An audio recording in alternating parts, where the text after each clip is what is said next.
You tell him I'm coming. You tell him I'm fucking coming. What is up, everybody? Welcome to PCP Movie Night here on Pop Culture Philosophers, the year of PCPX. And if you ain't down with PCPX, I got two words for you.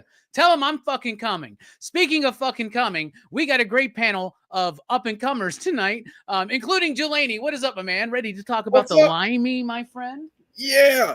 Apparently, I've seen this movie. I'm pretty sure I've seen it. And I feel bad that I said I did not. It's good, and I'm glad to be here to talk about it. Hell yeah, hell yeah.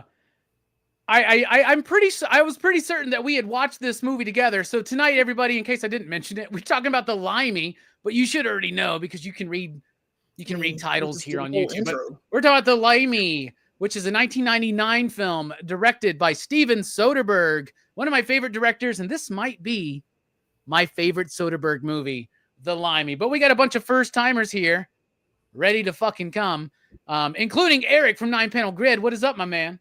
Not too much, man. So happy to be here to talk about this movie, though. I'm a big crime fan, so I'd never even heard of this movie before. This is my first time, and I'm excited to talk about it.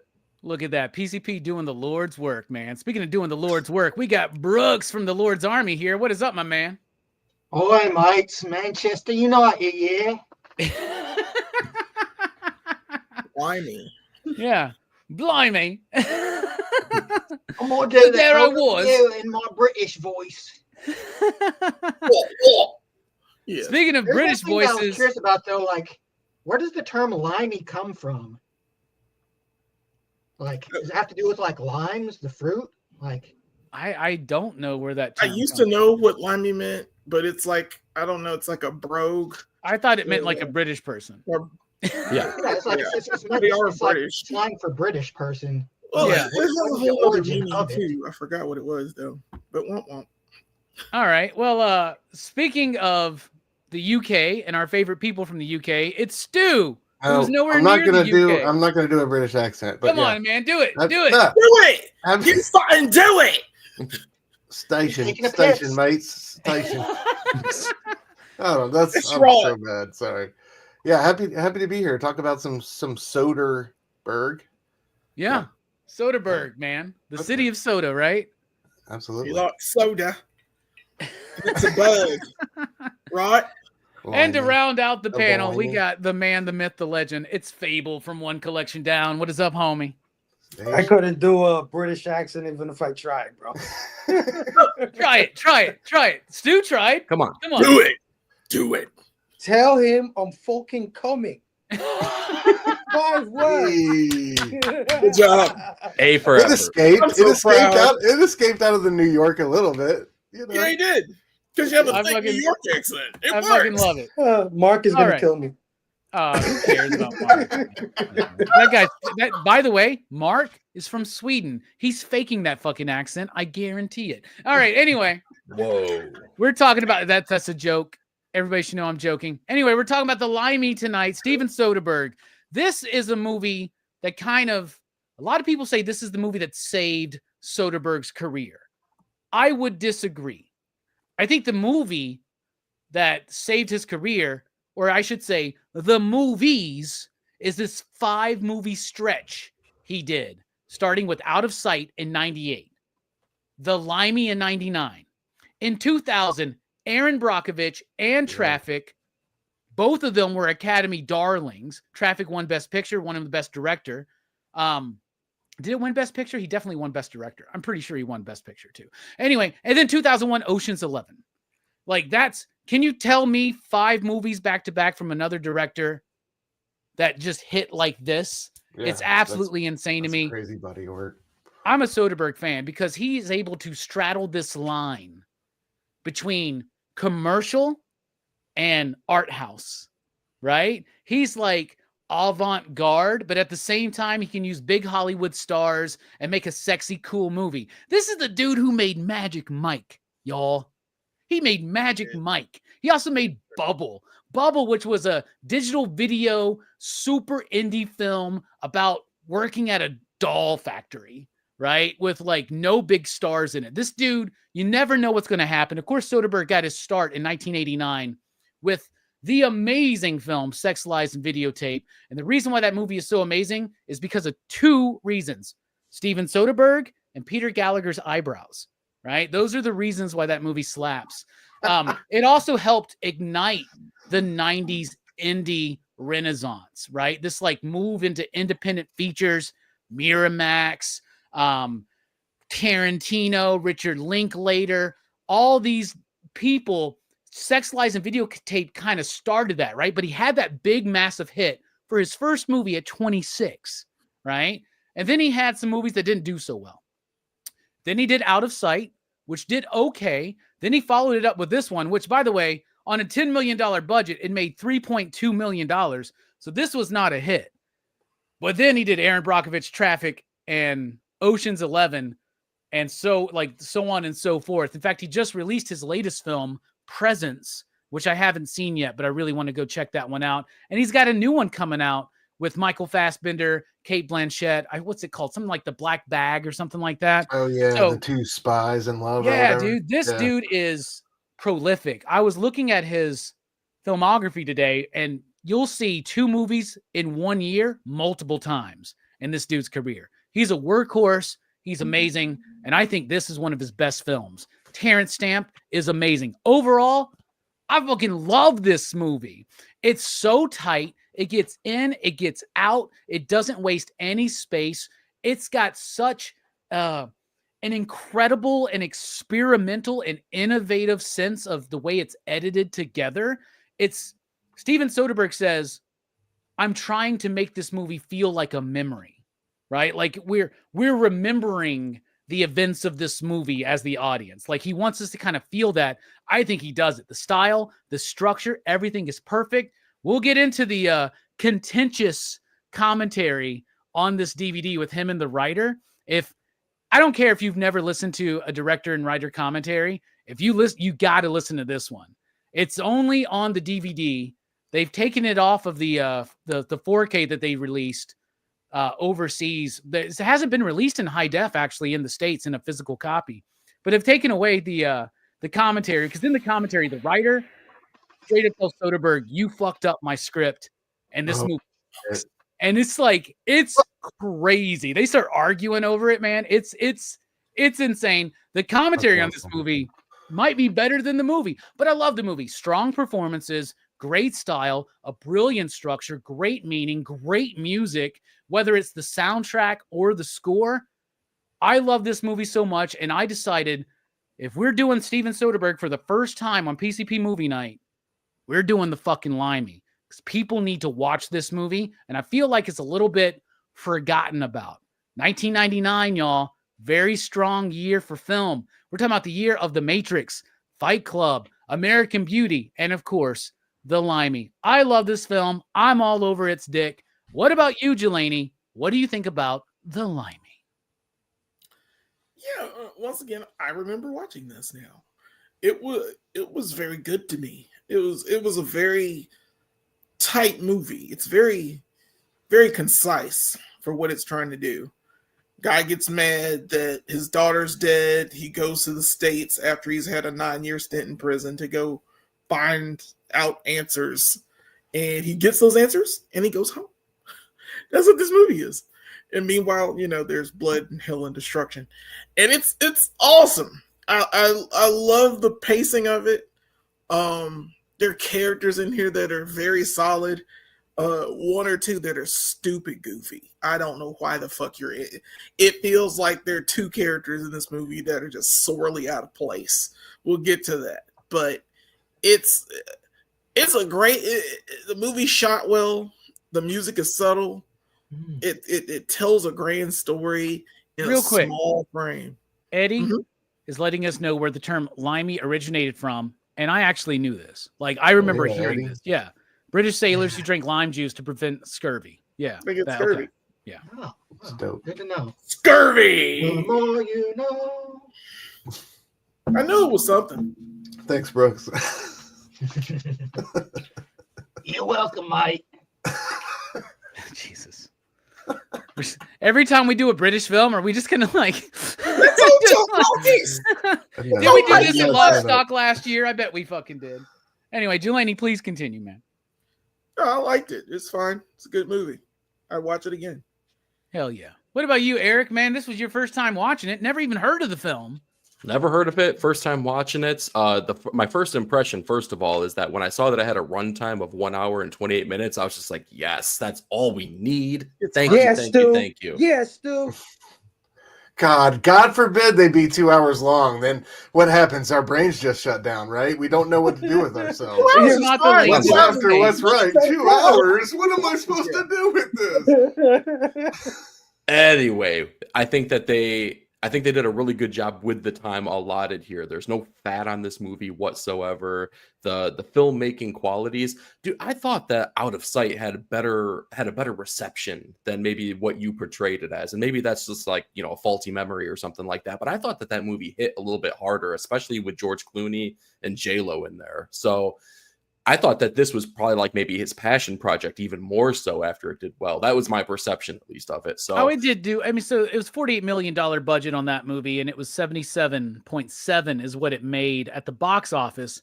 And it really did launch the movie career of George Clooney. Out of Sight did, right? Like everybody just knew him as the guy from ER at that point. Yeah, exactly. He had the Caesar and Out of Sight's one of the sexiest films I've ever seen, dude. I love that movie. I love Out of Sight. Based on an Elmore Leonard novel as well. One of the greatest and the novelists best of all part time. is that he cast Michael Keaton in the same role that he played in Jackie Brown. I love that, dude. Yes, you already know. But anyway, about the Limey though. Perfect casting. I'm trying to figure out who the couple people are that Jelene's referring to that are a little bit goofy, because I don't know if I know who those people are, but I thought the cast did a great job. All right, it's Stacy and his uncle, if I had to guess. Yeah. And I think that you could see the beginnings of Soderbergh trying to kind of find himself as a filmmaker for what like the Soderbergh is that we know as of today, or like the more recent movies that he's done. I feel like this is the genesis of that kind of thing. So yeah, I had a really good time with it. I thought the story was concise, and I had a blast with the movie. Hell yeah. And for those of you out there who haven't seen it yet, watch it. It's a great revenge flick. Basically, just is a simple story told in a complex way, some might say. What about you, Brooks? First time watching. I'm very curious to hear what you think. Yeah, well, like I thought this was a very competent movie, but it's also a very basic revenge movie.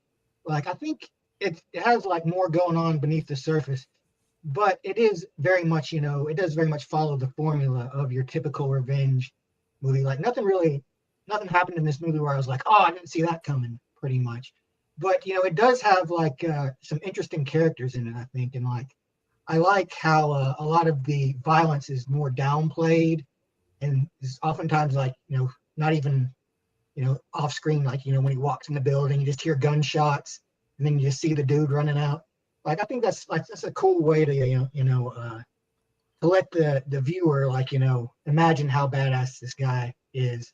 And like I love when he throws the dude off of the thing in the background too. Like I thought that was a really. I was about to be like, I was about to say, you say that nothing surprised you in this film, so you expected him to headbutt that dude and throw him off the fucking cliff? Well, I figured he was going to kill somebody at this party. Like I'm like, he's probably going to kill somebody at this party, and then he did it. So yeah, but yeah, it's a very lean film. It doesn't feel like there's not any wasted, I think, material in it.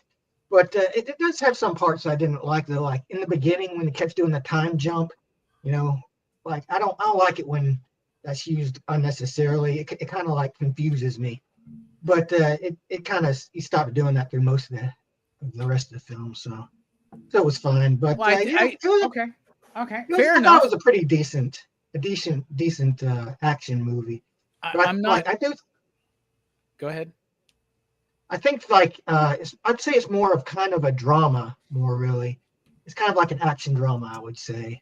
I think the dramatic stuff I think was a little better. Yeah, I wouldn't consider it an action film, right? Mm-hmm. And I'm not trying to paint your experience with the movie, but I think one of the reasons why the beginning was jarring for you, but then you were like, then they stopped doing it. No, they kept doing that. I think you just got used to, I think as the audience, we get used to like the flow of what they're doing. It is very confusing at first, the first time you watch it. You're like, I don't know what's going on. It's like voiceover. They're like switching back and forth. Every time they introduce a new character, they basically give like a teaser trailer of that character's scenes through the rest of the movie. But this was a movie. So when they shot it as it was written. And Steven Soderbergh says, this doesn't work. Let's try to like fix this in post, right? So that's when he came up with the idea of like, let's construct it like as if it's a memory, right? And I think it's brilliant because that whole time, every time you see Terence Stamp, Wilson, every time you see Wilson on the plane, you're thinking that's him coming to America. No, that's him leaving. And this movie is him reflecting on what has happened. So it's memories. And it's a memory within a memory, right? I mean, don't forget about the scene where he's telling the acting coach about his past and his past with his wife and his daughter. And he's telling the story, but it's in 3 different locations. It keeps cutting back and forth between all of them, but it still has this flow. It's like such a quick pace to this movie with very innovative editing. But I get exactly. Yeah, and using the old Terence Stamp film. Like with him as a younger person, that was kind of brilliant. It's brilliant.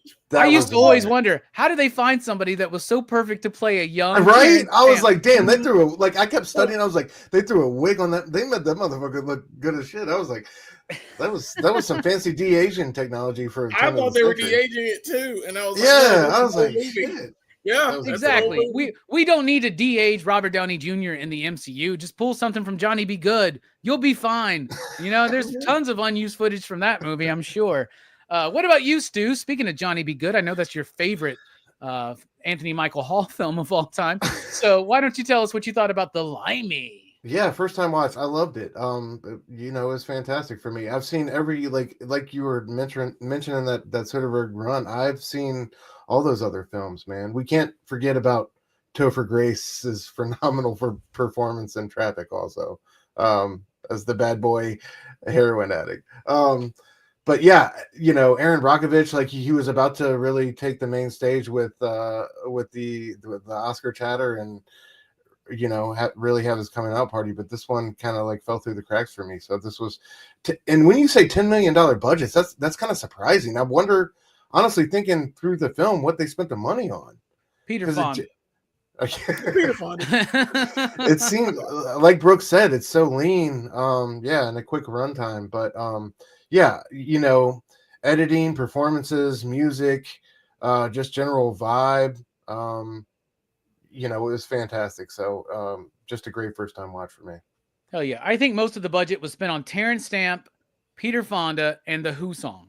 That's what I think, maybe. That Who song cost him a penny. I bet it did. But what a perfect, I mean, that song to me, every time I hear it, it's about Wilson. That song is about Wilson, 100%, right?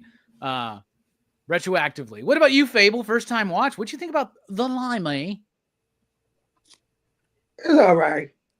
It's okay.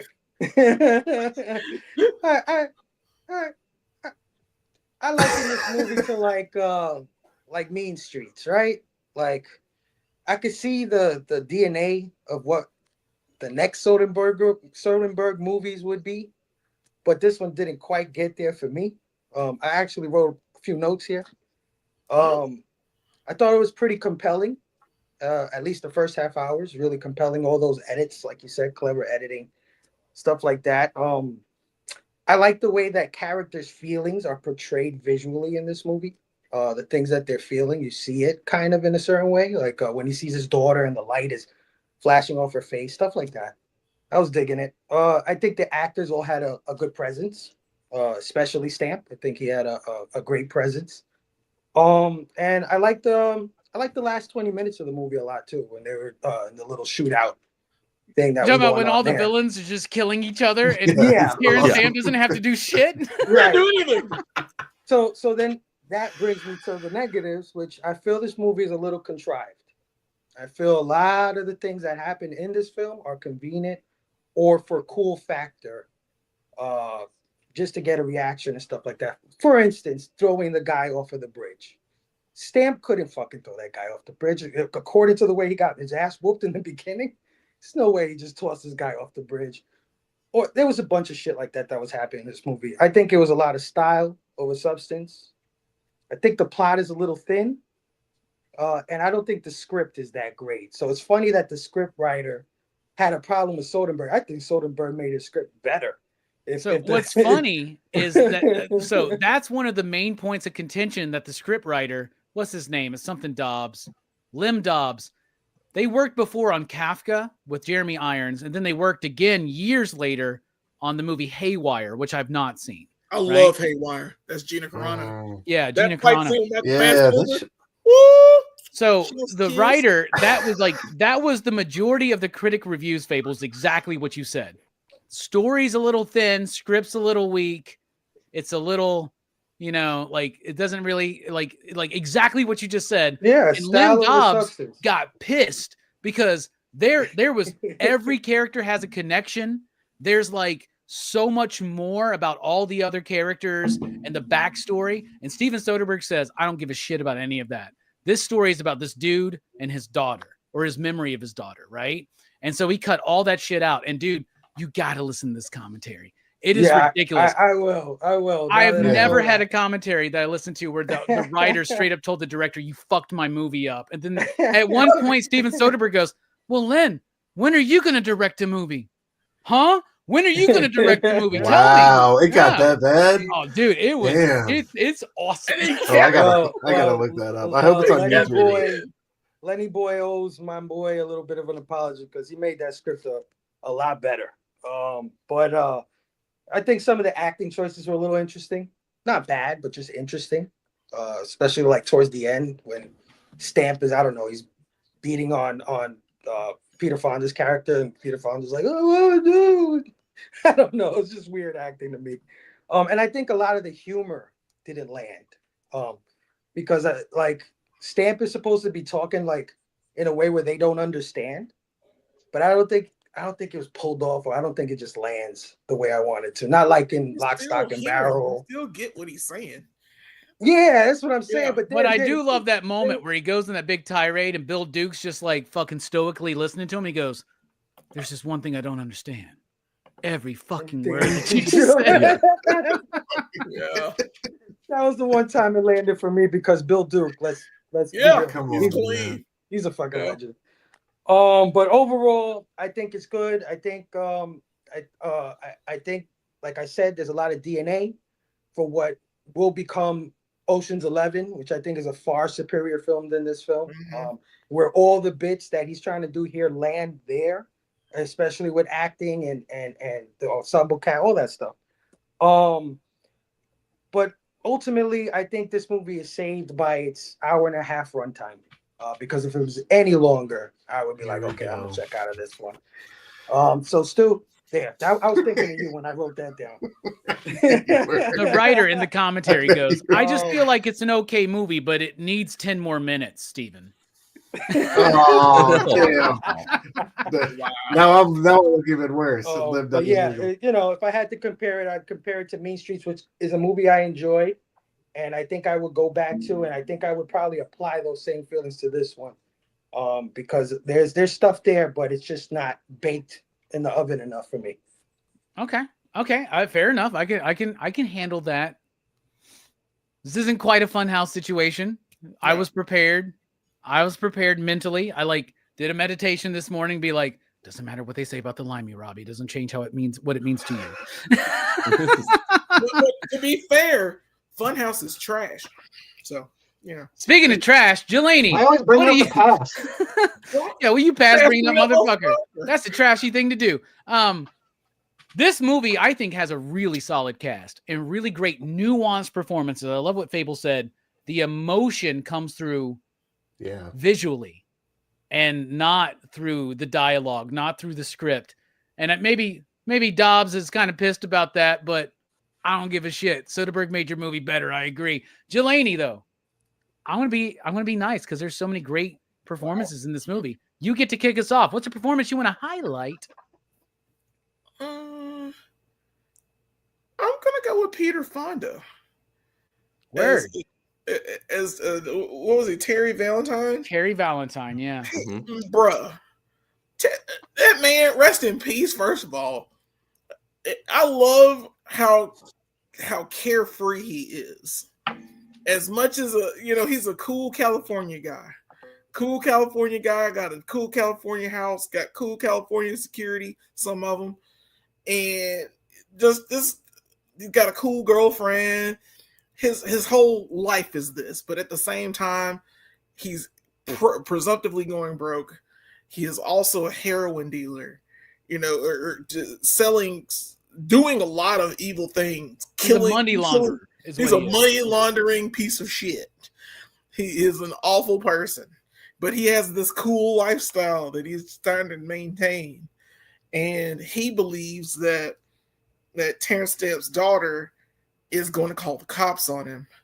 And that's another thing too. It goes kind of into what the theme would be for me, but the whole thing is so mismanaged because of him.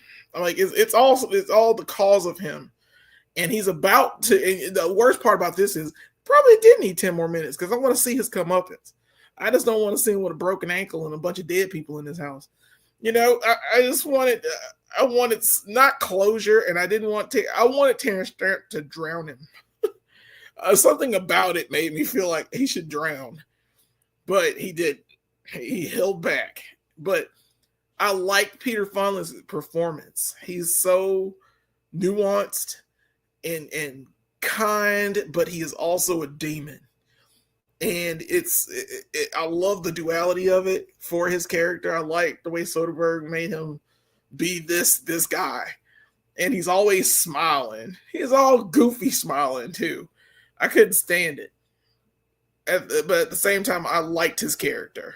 Yeah, and Peter Fonda's he's awesome. I like how that you mentioned that there's a sinister quality to him. It comes across when he's picking his teeth, and the chick asks him about the 60s. Such a great scene. Yeah, and the way he's talking about it gets a little dark, right? Now, so good. Steven It made me think of Soderbergh- Easy Rider too. Like, just all that history, So, It was and like it's good I've between heard this 60 movie beginning of be 66 and 67. I've heard this movie be described as a reflection on Peter Fonda's career and Terence Stamp's career. Like, it's kind of meta as far as that goes. Plus, Steven Soderbergh loves the old school Hollywood badass cool guy Rat Pack type shit, right?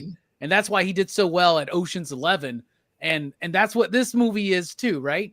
But he thought Peter Fonda was totally wrong for this character, and it was Lim Dobbs, I believe, that said Peter Fonda's perfect for this. You just got to go meet him. So Steven Soderbergh went to go meet Peter Fonda, and he was like, "This dude is exactly this character." The problem is he never acts like this character on screen. He's always like stoic, quiet, that kind of a fucking vibe, right? So he said that he had to work really hard to make sure Peter stayed as himself in the movie, right? And dude, what a fucking terrible person. We didn't even talk about the fact that, I'll just replace any 20-year-old girlfriend with the next one. Yeah. Right? And like that's the big part, heartbeat. right? Another thing that pissed off Lim Dobbs was when Terence Stamp is scoping out the apartment or whatever at that party, and he runs into the picture of Ginny. It was supposed to be a wall of a bunch of women, as if like he's got like, these are all the women that I've been with. And then maybe that would have hit a little bit better. So definitely better than one random fucking picture of Ginny up there or whatever. But then when that got brought up in the commentary, Steven Soderbergh was like, "Bro, I had one fucking shot. Like, what are you talking about? When are you directing a movie?" It was great. But Peter Fonda, I think, is really good in this movie, man. Like, I think his character is great, and he is a little bit charming. Which I was like wondering. He's like, cool guy. At the beginning of the movie, I was wondering, like, did he actually do it? Like, like, is he just find out it was Brooks is gaslighting himself. Terry's a good guy. Yeah, I would argue it's not a little bit of charm. He's got a lot of charm and charisma. Dude, like from that intro video, like you were talking about, Robbie, the intro video for him, you're just like, all right, you get everything you need to know from that little segment of like intro clips. Like I love that. Yeah, absolutely. And then from then on, it's just yeah. And I love when his head of security like tells him what's going on, and he's just like freaking the fuck out. He's like, "Well, I didn't want you to freak out." He's like, "I'm not freaking out." I love that. What about you, Eric? What's a performance you want to highlight? So I was going between two of them. One of them was Peter Fonda's character. The other one, though, was definitely Edward Roll. No, wait, hold on. Let me take that back here. Eduardo Royale. Nice. Luis Guzman's character in this was so awesome, man. I loved the portrayal of that character. I love how integral he became throughout the storyline. Whereas, like, you think he's going to be a throwaway character, like just kind of like the jumping off point, basically, of Terence Stamp's journey to find out what happened to his daughter. And like, no, he is by his side. He is like he is his best friend for these couple of days that he spends in California going on this mission. He's And ride or throughout the die, entire man. way, yeah, he is always trying to steer him the best possible way here. Most of the time trying to keep him safe, right? And do a sensible thing. But even when it turns wild and crazy, he's like, all right, buckle up. We're doing this, right? We're here. We're going And with point it. the car downhill. Yeah. Yes, exactly. Like, he never questioned a single decision that was made here. He was just the dude. Yeah, he was just that dude. So, like, I got to appreciate the performance and just the quality of the character that was put forth from him, man. Like, great performance, awesome character. And what you usually see from Guzman is not this, you know? No, he's not this subtle. Kind of. Yeah, exactly, right? And I love the bit too when he does get into the car and they take off and there's the car chase. He's like, "Did you kill somebody in there? I fucking you're gonna kill somebody." What's down in there? And I love the bit too, like when he first meets and they have that conversation. He's eating a TV dinner. Y'all notice that? Like, he's just sitting outside eating a TV dinner. I fucking love that little. No, and his motivations. Go ahead.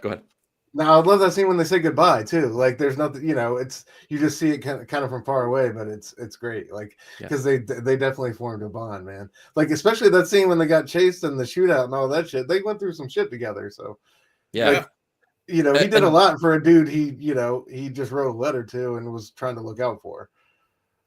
For real. And I think that's the best part about his character too, is that he had no reason to involve himself with any of this beyond the fact that he knew the daughter, and the daughter, he could just tell inherently was a good, nice person, and he was paying it forward. So yeah, like, come on, you got to give it up for that dude. Yeah. Hell yeah. I feel like somebody had to tell you, man. Somebody had to let you know. I love it. Yeah, He's a fantastic performance. What about you, Brooks? What's the performance you want to highlight? I can't remember the actor's name, but he played Mac in Predator. Bill Duke. Billy Duke, yeah. As the what is he? Is he in like he's like is he supposed to be ATF? Right? DA? Yeah. Yeah, I love like he's only in there for a little bit, but like he really he makes an impression, like just like he's dealing with this guy, just like I love that he just tosses him the folder like, oops, I dropped the folder. It would be a shame if somebody were to look through it. But I like I was trying to like place it first, like that guy looks familiar. Then I was like, oh, it's Mac. If he would have been dangerously dry shaving with a big razor, you would have recognized him. I was hoping that Terence Stamp was going to be like, thanks, mate, and he'd be like, anytime. He's also a menace to society, and he's fucking awesome in that movie too. You know you done fucked up, right? You know you done fucked up, right? Yeah, I'm about to say he brought that energy to that. Like after he did, because that monologue kind of comes out of nowhere, right? When he gets, he just walks in, meets Bill Duke, and starts delivering this bizarre, and then like at the end of this, I didn't understand a goddamn thing he just said. Yeah, it definitely felt like biding his time. He was talking about biding his time and waiting for the right moment. That's what he was trying to say. Because I understand him. I understand. It is, but at the same time, Wilson is playing him a little bit. That's why he goes full on Cockney, right? Yep. That's why he like does that. He's kind of performing to make himself feel like or seem like he's like distant and like I fucking love it, But did y'all have any idea what the fuck was happening? Because I feel like the only way they set that up was with the guy on the radio, like the pre-bust. You know what I'm talking about? Did y'all have any idea what was going on with that? It just kind of felt like that's why I say it's drive, because a lot of this stuff is just set up to, it just, who cares? You know what I'm saying? Yeah, that had like zero setup. Like they just gave us one scene and expected us to roll with it. But that would be Terence Stamp's experience in the movie, though. Like, I mean, he wouldn't have that background, and if he's remembering it, why would we know it as a viewer? Yeah, very true. Very true. That's a good point. And this movie is about his memory of what just happened. Yeah. Just saying. Yeah. So, well, I don't know. Yeah. But that's a great performance, Brooks. That's a really great one to spotlight. What about you, Stu? What's What's a performance you want to highlight? All right, I'm gonna go Nikki Cat as Stacy the Hitman, dude. Just from the introduction, I saw the long pinky nail and knew this was a guy to watch out for. What's the right? smartest thing to ever come out of a woman's mouth? Yeah, exactly.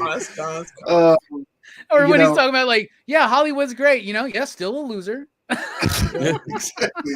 Such a great monologue. And I loved his introduction in the pool hall. Man, I just remember him from Boiler Room and so many of those movies around this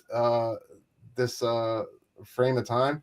So it was it was dope to see him, and I thought he really delivered the look and everything. And also his murder was fucking bizarre as shit.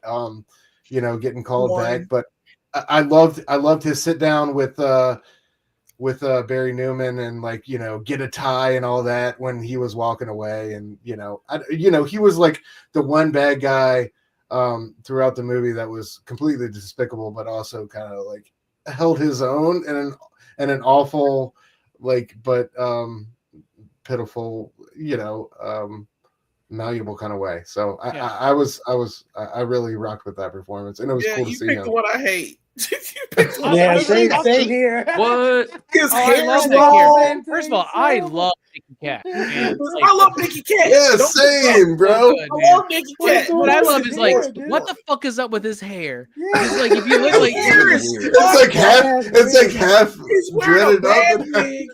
He's got a bad mustache. He's got a fake press-on nail. He's talking stupid shit the whole movie. he's got a coke nail, bro. I know what it is, but the fact you gotta show it to me is bullshit. He's getting up there and he's like, "Oh God, I'm doing this," and it's like they're doing scat takes. They're doing quick takes of all the shit he's saying in the crowd. I'm like, what the fuck is this scene? What is this? No, and then the way he gets shot too at the end. To me. When he got shot, I thought it was Leslie Ann Warren that got shot. I was like, what is she doing at the house? Yeah, and they just shot the woman. He shows up, and I knew it was him the second he got shot because of the dumbass wig hair he has. I'm like, what the fuck are you doing here? So you're gonna go and like kill Peter Fonda or something to get money? It's so stupid. I actually liked his boy better. The other guy, the guy that couldn't stop his uncle. I like that. His uncle was better. His uncle was slightly better. But all the scenes with him, you could cut him out of the movie and I'd be okay. Oh, I fucking love it. When you get this animated, bro, it's just love. It's just love, and you just don't know how to express it. That's all. It's like when we're talking about jazz. It's like when we talk about jazz, bro. You just haven't got there yet. It happens. Hell yeah. I fucking love Nikki Cat. He's great in this movie. He's great in other Soderbergh movies like Full Frontal. He's in that one. I love him in Dazed and Confused. I love him in Suburbia, Richard Linklater films. I love him in Way of the Gun. I love me some Nikki Cat, and I think he does great in this role, man. And speaking of his partner, who is his uncle, in the commentary, the writer goes, by the way, that's his uncle. But you wouldn't know that by watching the movie. No, not at all. Not even a I little love bit. it. Fable, what's a performance you want to highlight? We haven't even gotten to the biggest one yet, man. I love when he was playing pool. He was like, tell this guy to fucking stay still or some shit. I'm going to break. Dude. And I love his response. He's like, what the fuck is wrong with people? He likes to fucking break, man. Let him goddamn break it. Okay?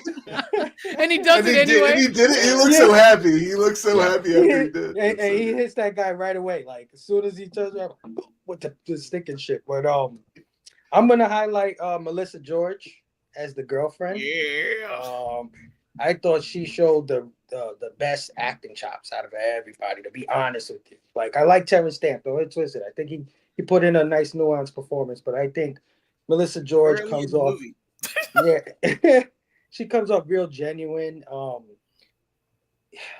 I don't know if Peter Fonda necessarily. I mean, he does just replace these girls, but I also think he falls in love with each and every one of them.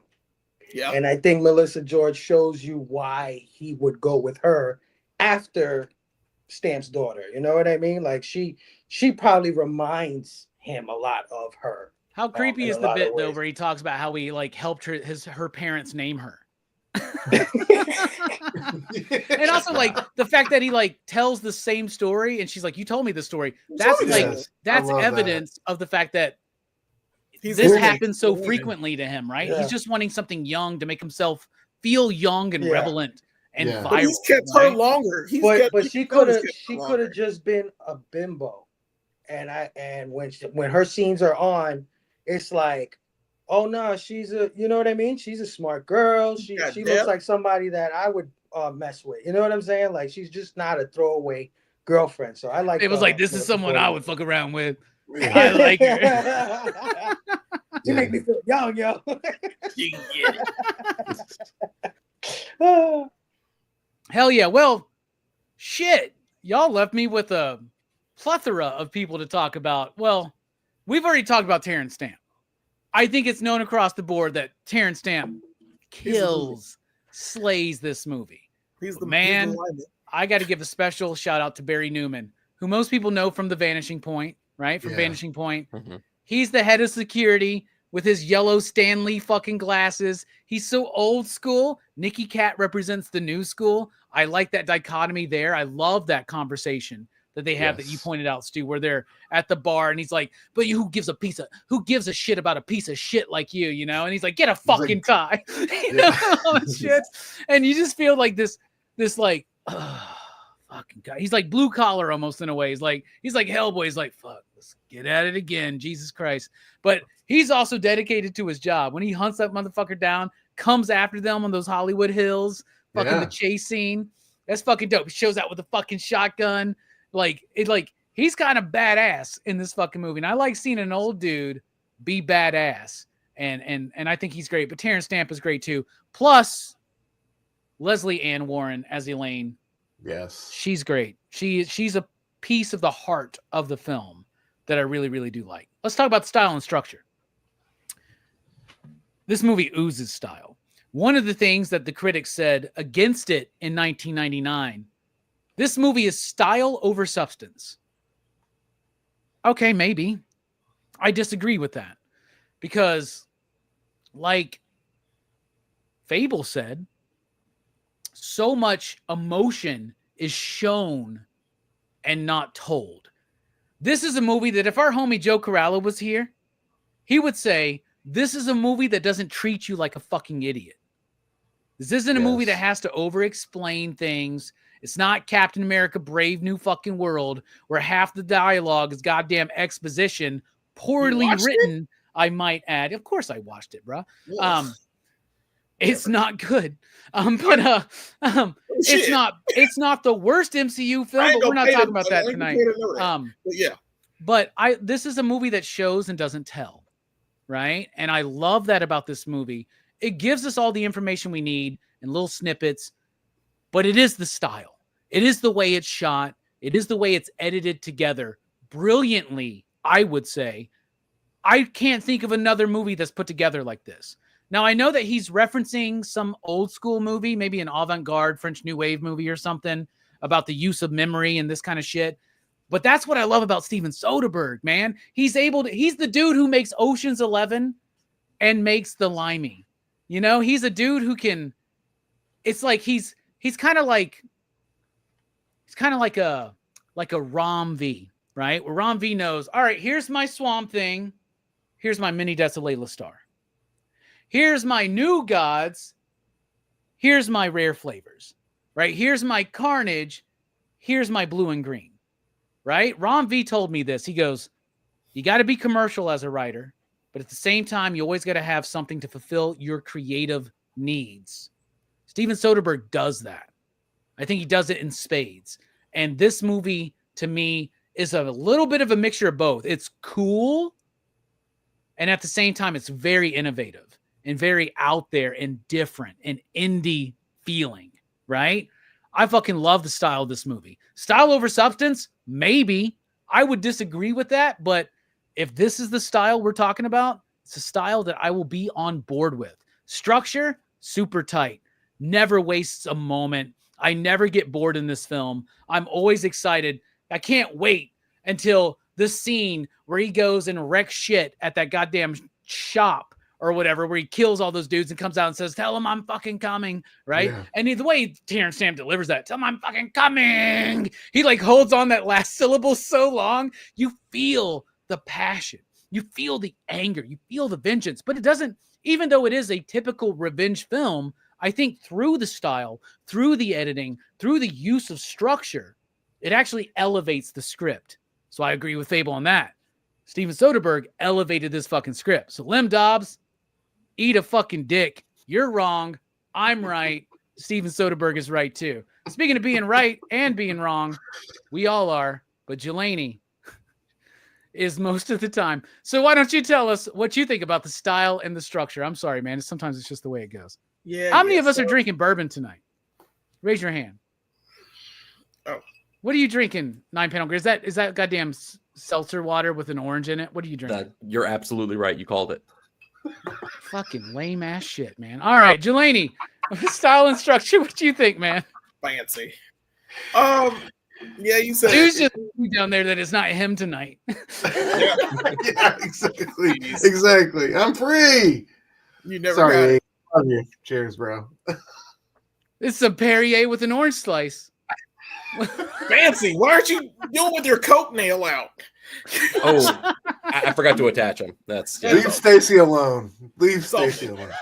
God, he's trash. Anyway, so style, yeah, it looks great. It's shot beautifully. I love the memory aspect of it as well. I think the movie's called The Good Cow or something like that. The older Terence Stamp movie. I'm not sure. But like they merged those two movies flawlessly together. I don't care what memory is. It works for me. And it makes the story more palatable for me. I like where they mixed it to where they added the daughter to it. Where they were in the courtroom and it was Terence Stamp and the other two guys, and he looks up and he sees this daughter, and she's like, "I'm gonna call the cops. I'm gonna call the cops." I loved all those scenes. I loved all of it. It merges well together. It's short, so I'm okay with it. It's even better that you're mercifully let me not watch a movie that's gonna be overly long when it needs to be, when it doesn't need to be.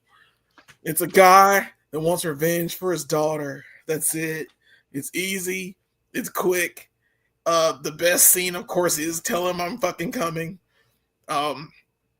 It's just it's so brilliant. They kick his ass. And by the way, he did take down that man fast.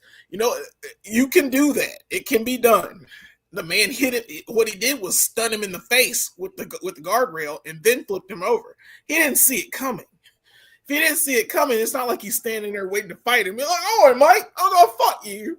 You know, "I'm the law, man." You know, he's not doing all that shit. He just bam, whoop, 2 moves, you're out. It's plausible. It can happen. It's a good old British efficiency, yeah. He headbutted him, right? Yeah. Like, I got it was a headbutt. That's right. He He stunned him.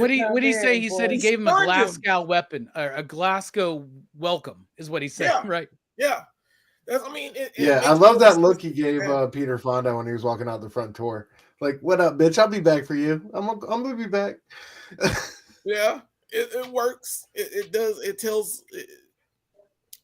I like his fighting prowess. It works because the fighting prowess is get your ass kicked, dragged outside, and have a second gun. Always bring a second gun. I remember that because they'll find your first gun. They don't expect the second gun. Oh, good times. But yeah, it's such a good film. It's so quick.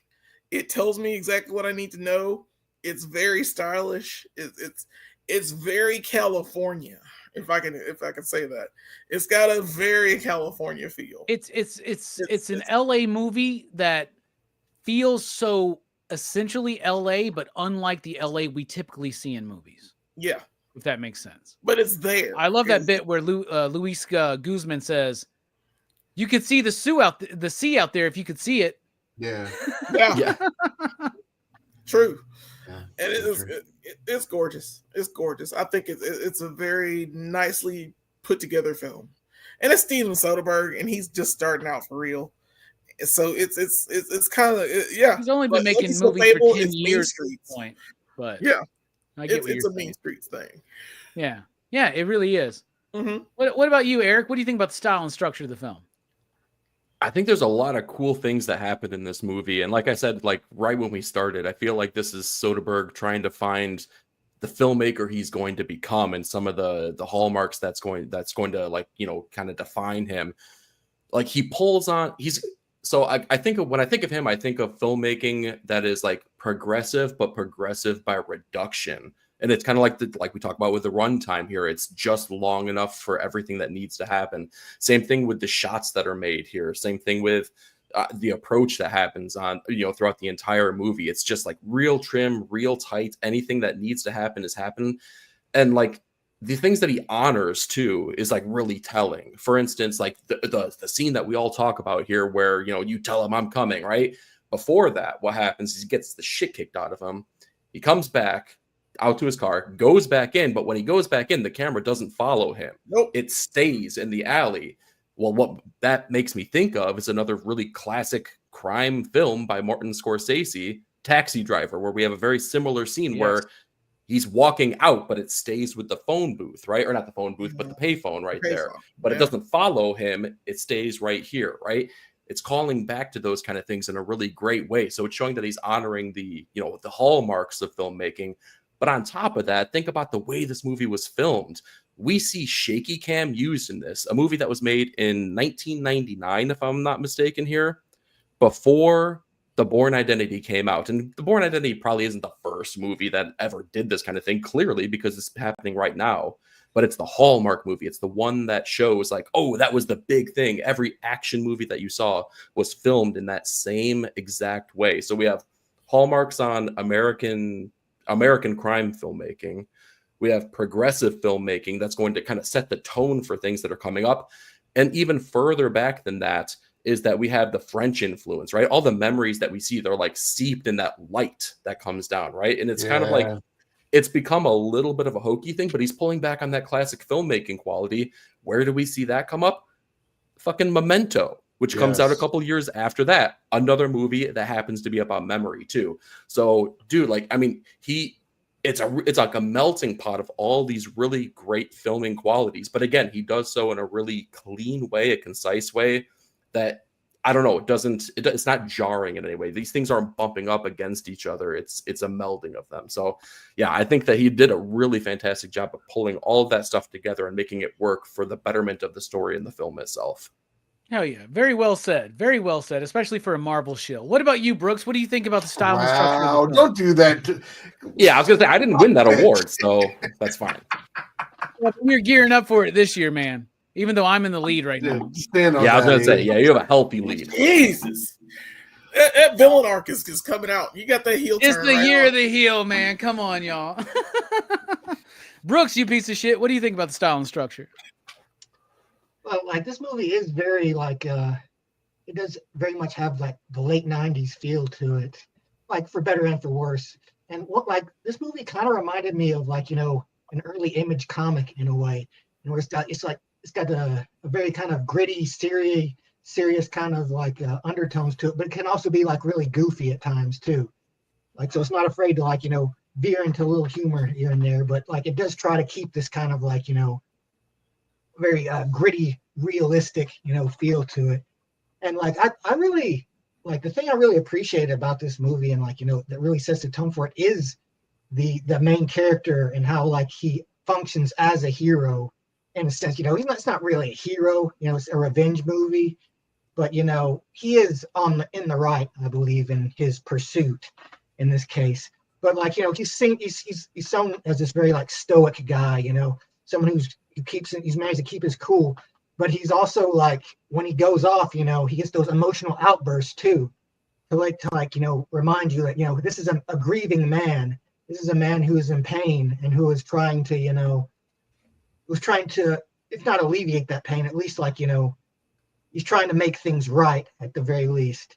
And like that's why I thought it was confusing at first, like the ending where he doesn't end up killing Henry Fonda. But then I thought about it more. I'm like, it's like, you know, the first time he had a chance to kill him, he's like, nah, it's like, I can't just kill him. Like, I need him to know.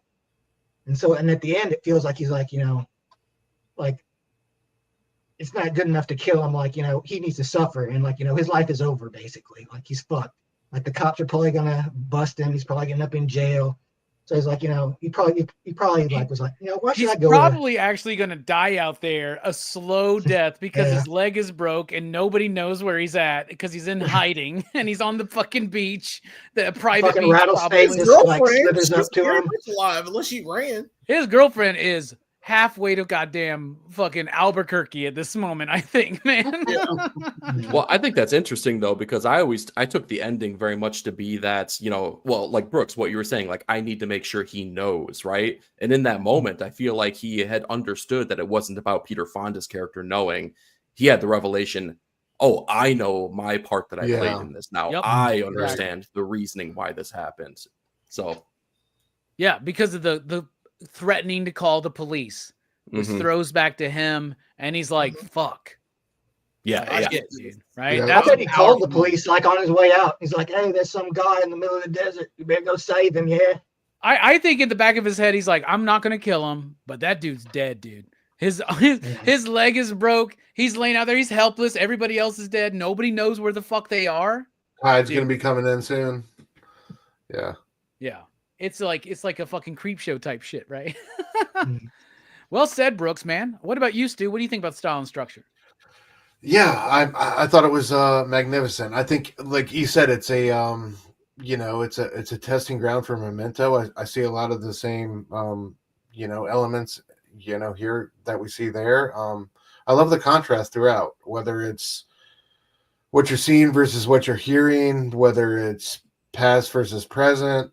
I just love how absolute Soderbergh is and what he chooses to show you, and he completely controls that emotion on the screen, like Fable referenced already, and that really landed with me. And like what you said, Robbie, this movie, it doesn't take your intelligence for granted. It hits the ground running, and I really appreciate that. Anytime a work of art, whether it's film, whatever, TV does that with me, I appreciate it. But yeah, I just love the whole airplane reminiscing throughout, and I love the way that picture gradually comes together.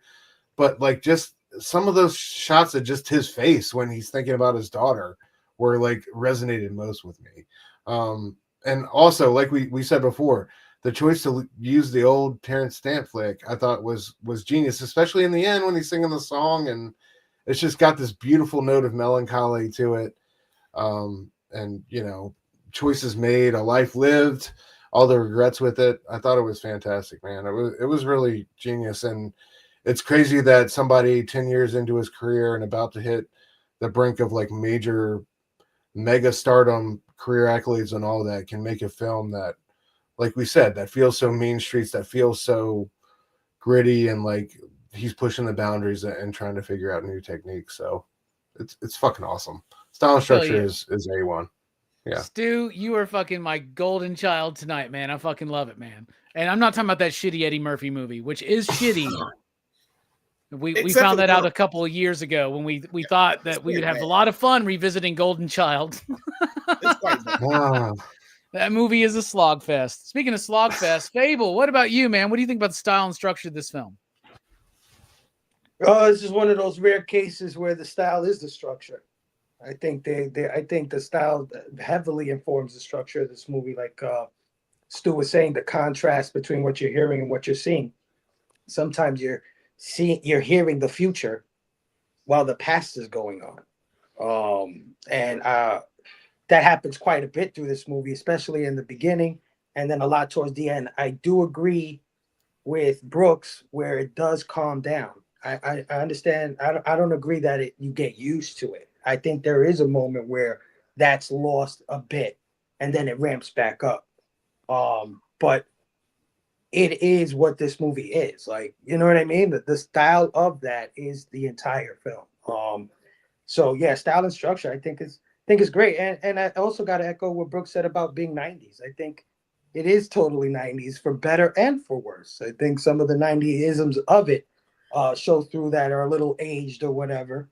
But again, a lot of the stylistic choices in here dialed back a bit, Nine Panel was saying, just a little more reserved, become the movies that are going to come out from this guy in the next years. You know what I mean? So I think he's heavy on the style in this, but I think it's instrumental to the structure of this film. So no, it's good. Well said, man. You're not a slogfest. I take that back at this point. But I don't know what is so 90s that it doesn't age very well. Maybe Nicky Cat doing like it does look like Nicky an Cat! episode of 90210. I was about to be like, Yeah. Nicky Cat, could that guy be more It does gay? look like Hello, 90210. Studio City. I thought I can say I was watching 90210 for a minute there. Just for Oh, a second. yeah. Wanted to- I still just want to know, is he trying to dread his hair? Is he just not washing That's it? what I'm What's going saying. on? He's just like an amalgam of bad stereotypes, dude. Yeah, It's He's got all dog fantastic. hair. Make a It's like, choice. yeah, it's He's so bad. so dude. out of place in this movie. He's the most out of place person in this movie. Like he shouldn't be there. Like I don't know. You like, had to add the extra threat, I think, He was and like, then he gotta be here, but he's not here. He's like he's everybody else is he's in a different movie than everyone else in the movie, and it feels like that the whole trip. And It's you're not just like you why ever is his seen True mustache? Romance? Fuck his who? You ever seen True Romance? Yeah, Remember the guy who plays Jim Gordon? He plays like a Jamaican guy in that movie. yeah. Makes no That's sense. like a much better version of Much what better this is version of doing, what yeah. Nicky Cat's trying to do. oh, Yeah. he must think it's White Boy Day. Yep. It makes no We got to sense. do True Romance. We've never done Hell it. yeah, we definitely. You've never got done I it. True think Romance? I think the only Tony Scott film we've ever done has been Days of Thunder. It's Days of actually. Thunder. It's only Days Well, of I keep forgetting his name. The actor that plays that character. Gary Oldman. Gary Oldman. Gary, we got to do a Gary Oldman. AKA Oh my Serious God. Some kind of shit. Yeah, man. He's the professional. I do that, Gary Oldman.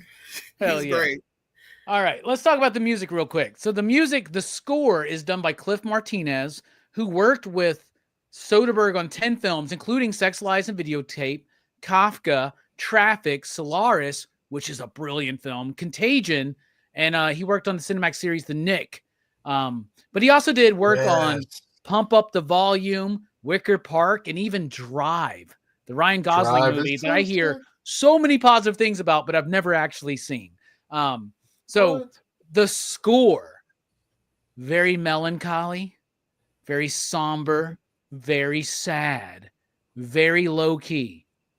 But what balances that out is the banging ass 1960s fucking soundtrack, y'all. We got tracks from the Byrds, we got tracks from so many people, and a perfect opening that dun-dun-dun-dun-dun, dun-dun-dun, ba-dum, ba-dun-dun-dun-dun. You start with The Seeker by The Who, which is so perfect for this movie. That song's been in my head for over a week, y'all. I'm walking down the street and I'm hearing that fucking song. I'm like, this is my fucking theme song now, motherfuckers. I'm coming. Tell them I'm fucking coming. This movie, the music in this movie gets me fucking pumped, whether it's the soundtrack or the low key points. And I love the juxtaposition between the two. I think they're perfect. What do you think about the music in the film, Jelani? It's to me it was muted. It was good. I heard some jazz, so I got mad. But other than that, it was fine. It was tonally it worked. You just love it so much you don't know how to Exactly. Express it. That's all right. The music was better. The music That's was what. better. That's all hate is, right? Yeah, what are you talking about hate? What are you talking about hate? I don't hate anything but jazz. I can't wait until Stu and Jelani do a weekly or a monthly show. Like Jelani listens to jazz with Stu. I'll never listen to it. I'm ready whenever you are, bro. I'm ready whenever you are. that'll be a one and done, man. That should. I know that Jelani likes bourbon, and bourbon and jazz go together like And a heroin, like a- apparently. yeah. You know, good old heroin. But yeah, it was fine. Like if I was doing heroin, I'd enjoy the soundtrack as well. It was great. It was just fine. It was. I'll tell you what. It was much better than Funhouse. I will say that the soundtrack for Funhouse was weak ass. That's right. Wow. Eric, what do you think? I'm not even. Fuck you, Jelani. What about you, Eric? What do you think about the music in the film? Bro. Why we Charlie, gotta keep bringing up Funhouse, man? I guess I'm the first one that brought it up, but you brought up Funhouse, man. I'm the past bringing up motherfucker. I have to remember. Shit. Now I got to go back and remember that this big-headed monster had a Frankenstein mask over his fucking head. You can't put that mask over your dumbass head, and you kill a woman because you can't sex right. God damn, I hate that movie. Speaking of can't sex right, Eric, what do you think about the music? Oh no! Try again. Let's take that back. Try Speaking one more of a time. big ass head that can't fit in a Frankenstein mask. I could deal with that at least. That's Thank better, you. a little better. Thank you. You're welcome. And can't sex right. Anyway, what do you think, Eric? All right. Well, I don't feel bad now. Music was kind of mid, to be honest with This you. bourbon is fantastic. I will say. The Who slaps. I like the intro song here, but the score just tickling the ivories for some minor keys to try to get you to evoke some kind of feelings. The score didn't do anything for me, and I'm forced to compare this movie and the soundtrack to other movies that have been using songs so much more effectively. And I hate to keep going back to Scorsese, but look at the way Scorsese uses a fucking song in a movie, dude, over and over and over. It becomes like not just the soundtrack, but it becomes like the thing that drives the character. We didn't really get that. Like, I mean, we got the Hollies and the Who and stuff like that. And it's like, it evoked the feeling. And I get that, Peter Fonda's character was seeped in the 60s and stuff like that. But it felt more like it was a tacked on thing than an intentional thing. Well, the movie is also like an homage to like 60s British crime dramas, right? It's like, that's why I think I'm starting to defend yourself. I'm starting to feel like I'm starting to feel like I'm flashing back to Funhouse right now, man. Like now y'all are pissing me off. Now you're pissing me off. You're reminding us all. Consider what you say next time you throw it to me next time, maybe. The original movie, this movie is ripping 100%. I'll get to it though. All right, fair enough, Eric. Hot garbage. What do you think, Brooks, about the music in the film? I thought the score was pretty good. Like, it's very much a lot of piano stuff, but it does, it sets the mood. Also, like don't forget I'm sorry to interrupt, but don't forget the usage of the waves, the sound of waves and the sound design, and waves, water representing memory. I'm just saying this movie might be. I think that's a stretch. Over Eric and Delaney's head is what I'm saying. I think you're trying to lead, the witness here. Yeah. He's condescending to you. Over my head. Oh my God! I'm too dumb for movie nights. I think you forget. Helmet is my head. Jazz is the best. Yeah, I get it. I feel you. I love y'all. Brooks, what were you saying though, Brooks? What were you saying, Brooks? Sorry. Well, and I also love I love movies that use the classic rock songs on their soundtracks because as a kid, I listened to a lot of classic rock. Like my dad was always driving around with 106.1 WTAK classic rock, and so I was familiar with those songs, and I think part of the reason that era of music has managed to stay relevant for so long is because it was used in so many of those movies, particularly in the 90s and early 2000s. They used to love because that's when the filmmakers would a filmmaker would have been listening to that music when they were a kid. So it's I love all of the classic rock jams in this movie as well. And I thought the soundtrack was pretty good. Not great, but it did. I think it it served its purpose pretty much. All right, that's good enough. What about you, Stu? What do you think about the music in the film? I'm gonna be honest. I saw Cliff Martinez's name at the beginning of the credits, and I got hyped because of his amazing electronic scores for The Knick and for Drive. This kind of left me wanting. And I only remember the music 2 times, really. The Seeker at the intro and the King Midas song when Peter Fonda got introduced. Other than that, it's all kind of like a wash for me, to be honest. So it was I felt I kind of gotta agree with what some of E was saying, man. If you're gonna go, and it did like looking at the soundtrack objectively, like it did have these great songs in there. I just don't remember them being used other than twice in the movie, really, for those poignant introductory moments. And I felt like they could have, if that's the vibe we're going for, and I can see what you're saying about the 60s and 70s and stuff like that. I just felt like it could have been more pronounced and more in your face. Like, imagine, okay, so we got a British character, we got a 60s landscape that we're trying to evoke. Imagine using a Pink Floyd song over some of Terence Stamp's. They had a $10 million budget, brother. They got the would have been great. That was most of the budget. Well, yeah, but the Who that would have been Shine On You Crazy Diamond, something like that, really melancholy that could have taken the place of the score. Yeah. Makes sense. I'm that just wouldn't saying. fit this movie. That wouldn't fit this movie. Wilson doesn't listen to Pink Floyd, man. Wilson got busted stealing Pink Floyd receipts from the. Yeah, because he That's how we doesn't did give a the shit jail about time. Pink Floyd, man. That's what I'm 5 out of 6 panelists agree. Bro, you were supposed to be on my side on this. Bro, man. I'm just saying, you're getting really Yeah, I am. liberal with his musical taste. Like, Yeah, this music. How are we gonna say is not good, man. Wilson definitely seems Their like a opinions Pink do Floyd. not change my thoughts on this movie. Wilson's not a Pink Their Floyd opinions do fan. not change my thoughts on this Wilson's movie. definitely a Pink Floyd fan, bro. Come on, bro. man. Come on. He was like, I'm fucking you acting it up. Fable, what do you think about the music? Fuck you, Stu. all right. Yeah, I agree with everybody here, man. Chelani, Eric, Stu, Brooks. I think it's a You little. agree with everybody but me Everybody? is what you're saying. Yeah, fuck off. All right. Yeah, that's no, fine. it's muted. It isn't memorable. The first song is great. But When the action goes down at the end of the last 20 minutes, there is no music. It's gone completely. It's silent. You hear the waves. Okay. You in the fucking waves already. Fucking people are stop fucking music. people are That's sound shooting. design. They're shooting at each other, and I want to hear some shit that emphasizes here, all Jay. this Come on. violence that's going on. Correct. But anyway, the only piece of music that hit me was the music that he played at the end on the guitar. Yeah. And that's not even from this fucking movie. So Yeah. take that, Yep. Robbie. Good Damn. point, bro. I needed more of that. It is Fable, a run you. fucking movie because it's in the movie. When did you watch Poor Cow?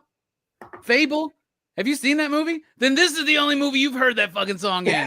Right? So there you go. Oh, Jesus Robbie. Christ. Oh, did Why am I see so it? fucking hurt right now over everybody's opinions on this? I love the score. I love the soundtrack, but you know It's what? not It's fair, fine. bro. It's not fine. fair. It's All fine. right, let me ask you this: what scene did the score shine the most? The score, not the soundtrack. The score. All the Like, what's- moments where he's looking away and thinking about Ginny, and you hear that fucking he's not just hitting minor fucking keys on the goddamn piano, Eric. He is, they're though. they're playing with that. There's like a modulation there. It's like wow, there's And more the to this waves. than y'all.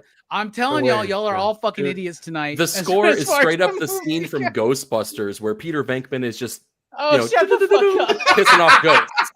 Absolutely. That is the score. Absolutely. That's it. This is what breaks the PCP Nailed Army, it. the Excitable, Bad Batch, all that shit, the Excitable crew. This is what breaks us is the Limey fucking soundtrack. I'm like, none of y'all are ever invited back again. Good luck. Jesus. I'm just kidding. No, Fuck well off, said. Mike. I respect everybody's opinions here. I want everybody to know it's just a joke, but I am kind of fucking pissed. All right, now it's time to talk about the thematic relevance of the movie. What does the movie say? This is like DX breaking up. When Triple H went corporate, that's what y'all are doing to me right now, man. Yeah. That's what y'all are doing to me. I'm goddamn X-Pac and Road Dogg and Billy Gunn, and y'all are just hitting me up. We were supposed to be Shield, and now y'all are Seth Rollins hit me in the back with a fucking chair. What's wrong with y'all, man? Some bullshit. Delaney, when is your movie night coming out, man? Let's play. I'm Let's gonna play get that it up, shit so we man. can get on your show. I'm gonna work on it. Go Eric Bischoff on them, dog. We'll have competition the same night. We'll have the Monday Night War all over again. Oh, brother. Yes, sir. Y'all can all suck fucking Terence Stamp's balls, in my opinion. New But anyway, World Julian, Order. what's this movie speaking to you? What's it about, man? You out there in the chat, let us know. God damn it. This all started. Yep, this all started. Now I'm because- gonna come into Dylan's show hot. He says one wrong thing. Dude, why are you What so you talking prickly about? The tonight? music. the freaking round. Okay, so I can talk now. Great. It's this movie I think is all about daddy issues. Father figures, people that are uh held back by certain things, and some things to your betterment, sometimes to your detriment. The Limey is about a bad father, a father that does not know that he has a loving daughter that cares about him, that's willing to call the cops on him, just to tell him, just to try that same shit again with an older man because she has daddy issues with it. And it causes that other figure who is not her father, who is also a bad man, to kill her.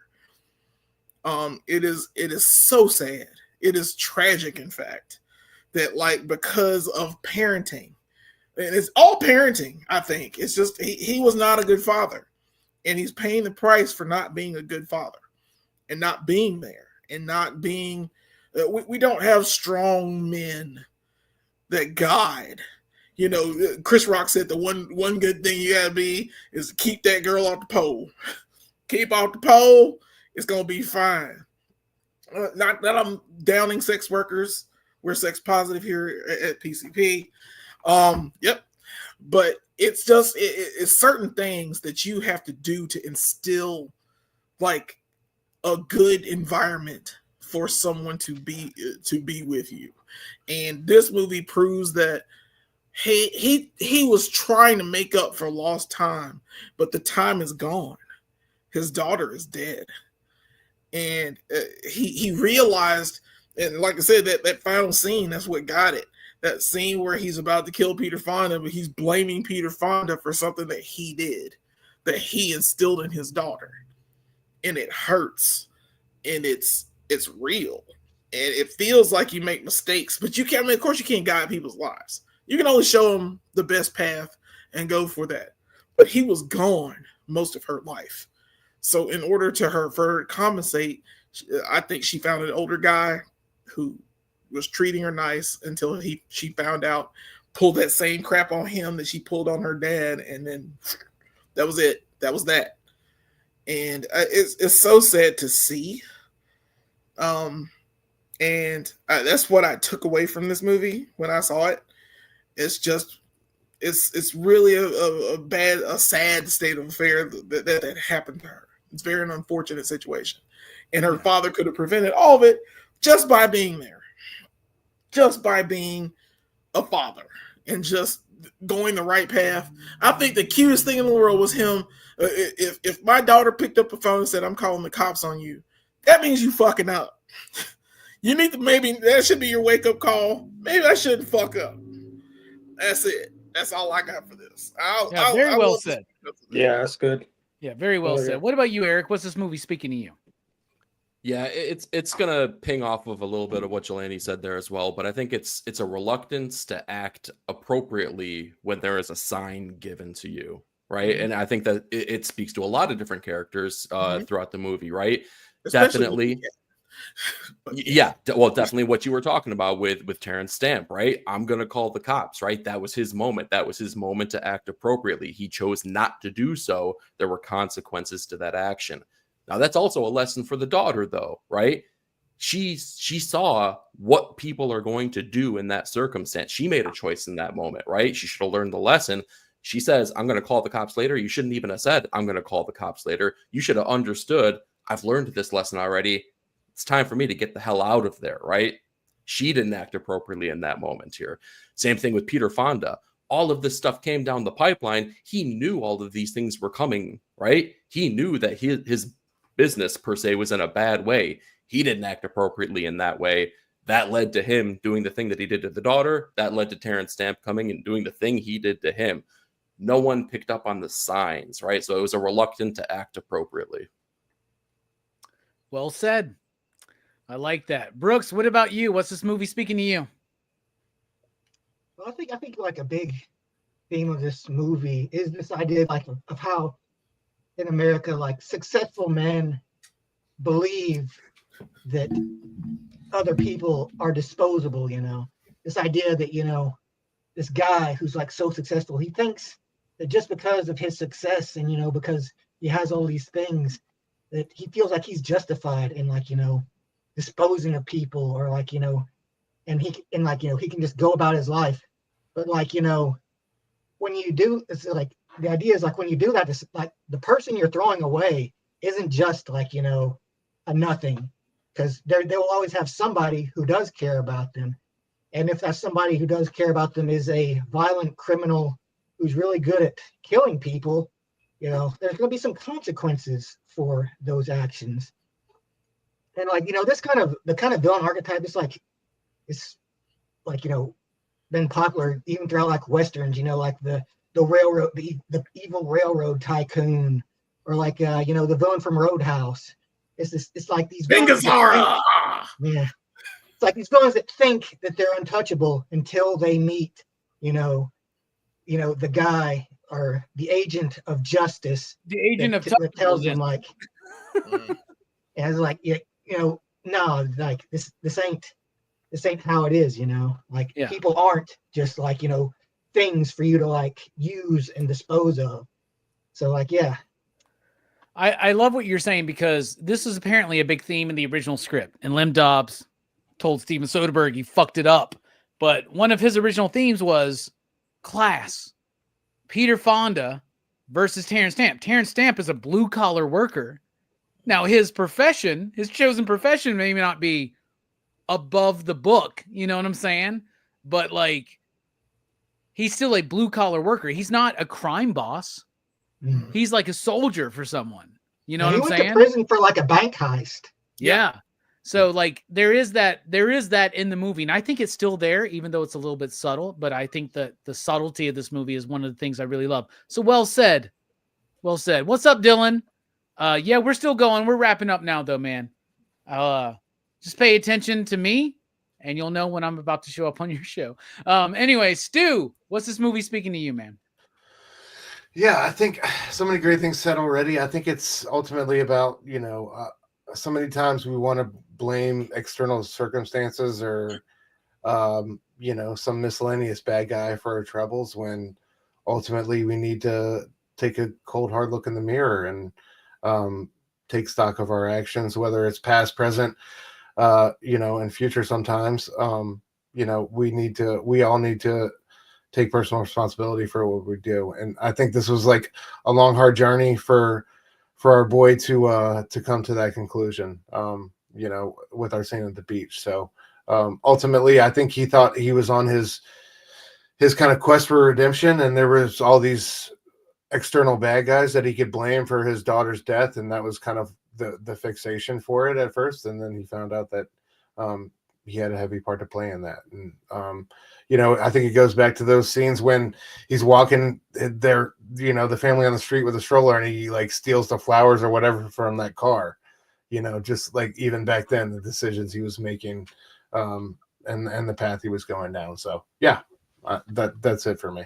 It's almost like the simplistic, unnerving tone of the score accentuates that theme that you were talking about. I don't know. I wasn't trying to throw you that alley-oop at all. No. A little bit. All right, Fable, what about you? What's this movie speaking to you, brother? For me, this movie is all about reflection. Looking back at your life, looking back at everything you've seen and you've done, and not liking what you see in the mirror. I think Terence Stamp gets a nice, cold, hard look at himself. When, like Jelani says, he realizes that he's not a good father. He realizes that trying to kill Peter Fonda is not earned. Like, he thinks he's being this big badass, getting revenge for my daughter. And he's like, I don't even deserve to kill this dude. Maybe Luis Guzman has more of a reason to kill this dude than I do. You know what I'm saying? Same thing for Peter Fonda, man. He's looking back at all the fucking things he's done, and he's like, look at me, I'm just a fucking drug dealer at the end of the day. I mean, he has this great moment where he's describing the 60s to his girlfriend. And picking his teeth. Yeah. and it's all flowers and everything. And then he fucking realizes, well, maybe it was just 1967. Maybe it was just one year out of the whole decade. And what hits all of that home for me, like the reflection aspect of it is the song at the end that he's playing as a young man on the guitar. I actually wrote down the words of the song, and he says, freedom is a word I rarely use without thinking of the time when I was loved. And I think that is the entire point of this movie. So yeah, reflecting and also not liking what you see in the reflection. Yeah. Well said. But did you know that song's not written for this movie? I know, but it was perfectly clipped. So beautiful for this movie. It was perfectly clipped. Y'all have all music redeemed choices. yourselves in my eyes. Like really, like I think for a moment we were about to have that Triple H fucking turn against DX, but PCPX is safe for now. We'll see what happens next week. I'm right there with y'all. I would say, okay, how can Rockin' Robbie relate this movie to Carl Sagan? You think it's impossible? It's not. Here you go. My favorite episode of Cosmos, which is the series that Carl Sagan did, is titled The Persistence of Memory. That is a phrase that has stuck with me in my life, since I was a small kid watching that shit on PBS for the first time back in the fucking 80s or the early 90s or whatever the fuck it was, right? This movie to me is about the persistence of memory. It is about memory. Memory is a reflection. We don't remember things exactly the way they were. That's why I love that scene when he's telling his story, especially from the past. He's remembering this. How many times do you remember a conversation? And this is something Soderbergh and Dobbs both said in the commentary. One thing they agreed on in that commentary is you remember a conversation, but you don't necessarily remember where it happened. So there's 3 different locations telling one cohesive story. It's a flashback. It's a memory. This movie's about memory. Beyond that, it's about the memory of others and how it gets tainted.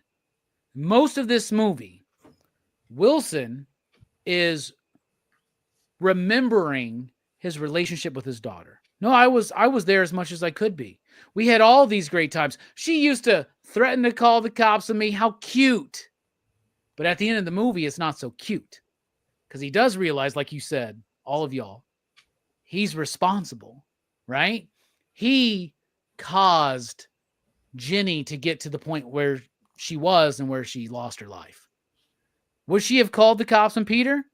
Probably not. No. Right? Or on Terry Valentine, played by Peter Fonda.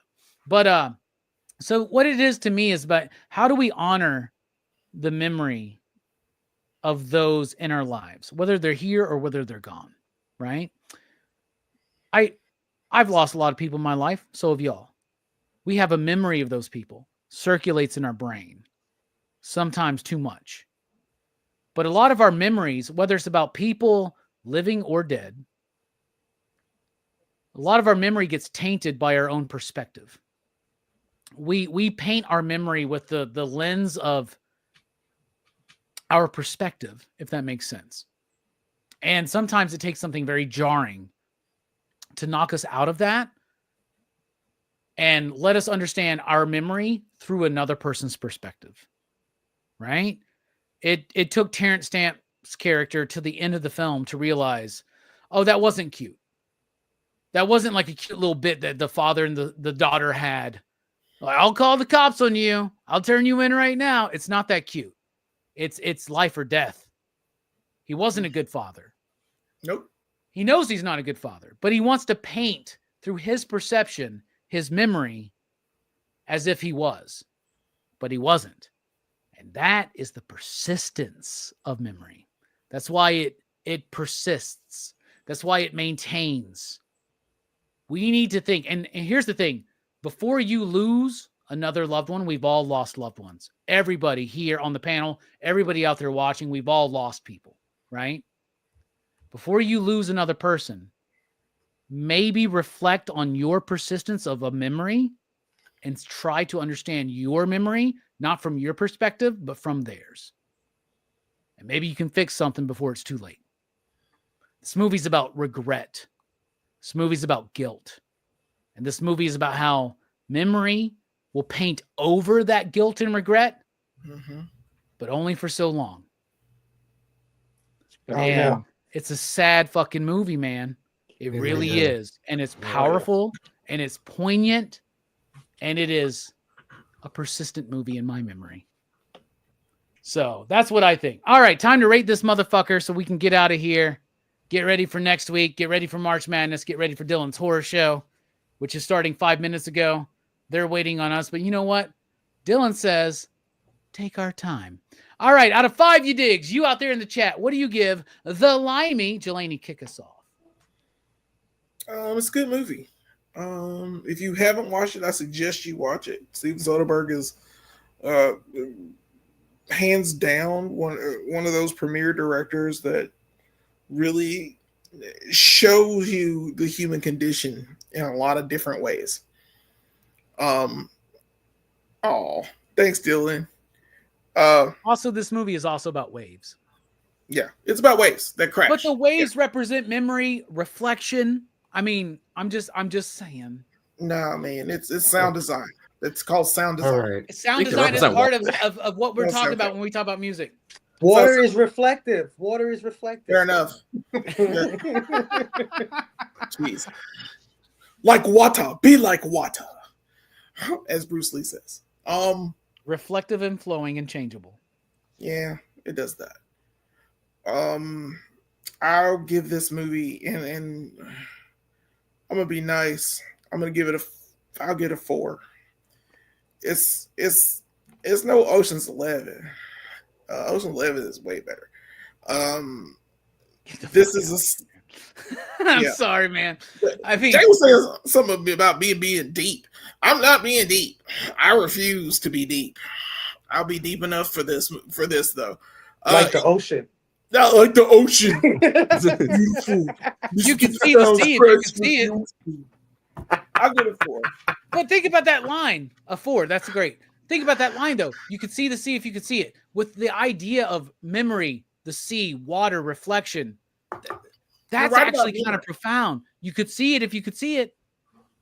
I thought he was just talking about that nasty LA smog, bro. He was, but there's layers to that, man. Maybe I'm just trying to fucking pull something out that's not there, but I guarantee you, I've watched plenty of Soderbergh films. The I think waves are that's crashing there. I all think that's. around, I man. think that line is more than just a throwaway comedic line. But anyway, 9-panel grid. Eric, easy dick. What do you think about this movie? What do you rate it out of 5, you dicks? As I was watching the movie, throughout like the first 3 quarters of it, I was feeling really confident of giving it like maybe a 3.5, something like that. And I think that's a solid score. First of all, right off the bat, that's a very watchable movie. In fact, one of my favorite books here, right behind me, Criminal. I think Steven Soderbergh would be an absolutely fantastic person to adapt Criminal for one of these stories. You're right. But when we got to the ending, and the reason I wanted to give it a 3.5 is because I felt like the mystery, the hook of the entire storyline really didn't get delivered until almost like the last beats of the movie. We don't know what happened to his daughter. I mean, we're told that Peter Fonda did something or something happened. We know he's involved, but we don't know everything until the last 5 minutes of the movie. The last 5 minutes of the movie bumped it up for me when we're delivered the reasoning and when it brought it back to kind of everything that's been ruminating throughout the rest of it. It definitely bumped it up. I'm right there with Jelani. I think this deserves a solid 4. You had me worried there for a second, man. You're like, I wanted to give it a 3.5. But then y'all crap on 3.5s. 3.5, that's a good average. Movie. It's a 7 out of 10, average. man. If you go to That's a 2, good movie, guys. 2 and below 7 out of is 10 trash. Good movie. Like 3.5 is good. And I would we're watch not the ones that crap on it. It's everybody else out there in the chat. They're like 3.5. Did you not like the movie? I'm like, what the fuck? 3.5 is a damn good movie. It's because the dig has fallen off the cliff, bro. I think that's what it is. That's what it is. Yeah. Your dig inflation is setting in. Yeah. Falling off the cliffs, crashed right into the waves. I We would gotta blame do a Trump, 10. not us. Anyway, We gotta Brooks, do what about goddamn you? waves. What do you rate waves. this? It's the fucking waves, man. Anyway, what about you, Brooks? What do you think about the movie? What do you rate it? Yeah, I give this movie a 4. Like, I think it's good, but it does feel a little basic to me. But I think what brings it back really is like the characters and kind of like the underlying themes of the movie. Like, I think are very interesting. But like, yeah, this is a movie I could see like somebody being like either really liking or like really not liking, because it has its issues. But I think overall its strengths outweigh them. But it is not a perfect movie, but certainly well above average. Very, very entertaining flick. A great crime drama with a lot of laughs.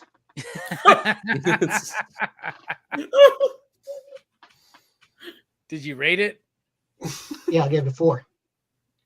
Okay, I don't remember hearing that. All right, a 4. Another 4. 4s across the board so far. What about you, Stu? Where are you sitting? Yeah, I'm gonna jump on board with the gentleman. It's a 4 for me as well. Some things that could have done better, and I think some techniques we saw fleshed out a little bit more and later on in Soderbergh's career. But man, so many great elements.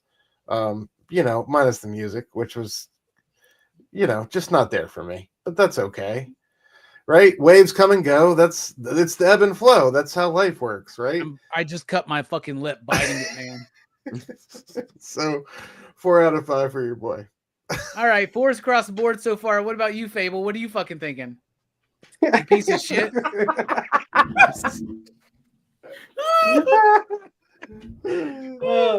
Well, I was gonna go 3.5. 3.5 is a solid score for this movie. I'm sorry, it is. He comes. His next 4 movies are just successively better. I cannot what I mean, go above 3.5. But I will go to 3.69 because this conversation has elevated some of my thoughts of style, structure, things like that. That maybe I dismissed a little too fast. Like I said, it was a little too contrived to me. But maybe that's the point because you said you said a good point about memory, and this is somebody's memory. So maybe some of these things are a little too convenient because things are convenient in your memories. You know what I mean? So I'm gonna put the extra 19 points on it. Let's do 3.69 for this one. I like All right. it. Thank God we haven't had a 0.15 or a 0.25 or a point fucking 83 or some shit like that. So that's good. Hey, you That's let good. people do it. It happens. I don't let people fucking do it. You let people do it. It's Because happened. other channels let It's them do it. documented. I'm not supposed to- You know what? Yeah, fuck it. I'm not allowing Delaney, it. thank you. I was saying I'm that, just but saying, you would know you've more done than me. He's done it. You've Yeah. done it, and you I've didn't- not you didn't fucking correct done it myself. You didn't correct. You've done it, and you did not correct it, and you should have corrected it when it happened. I was gonna do it, but I was like, memory is a motherfucker, huh? Memory is a motherfucker. I'm hearing waves right now, bruh. All right. I think I respect everybody's scores, and I'm appreciative of you guys being here. I think we know where I'm going. 5. This is a 5 you digs for me. This is my favorite Soderbergh film. Do I love Traffic? Yes. Do I love Ocean's 11? Yes. Do I love Ocean's 13? Yes. Do I love Ocean's 12? No. But do I love Aaron Brockovich? Yes. Do I love Sex, Lies, and Videotape? Yes. Are those movies that I mentioned, aside from Ocean's 12, a 5? Yes, except for Ocean's 13. That's like a 4. But I'm giving this one a 5. This movie means a lot to me, right? I think it's poignant. I think it's nuanced. I think it's profound. I think it's nifty. Get it? PN, the alliteration. I love this movie, from the performances to the style to the structure of the film to the fucking music to the thematics. Everything about this movie slaps for me, and I absolutely love it. So I will give it a 5. So a 5 from me, a 4 from everybody except for Fable and me.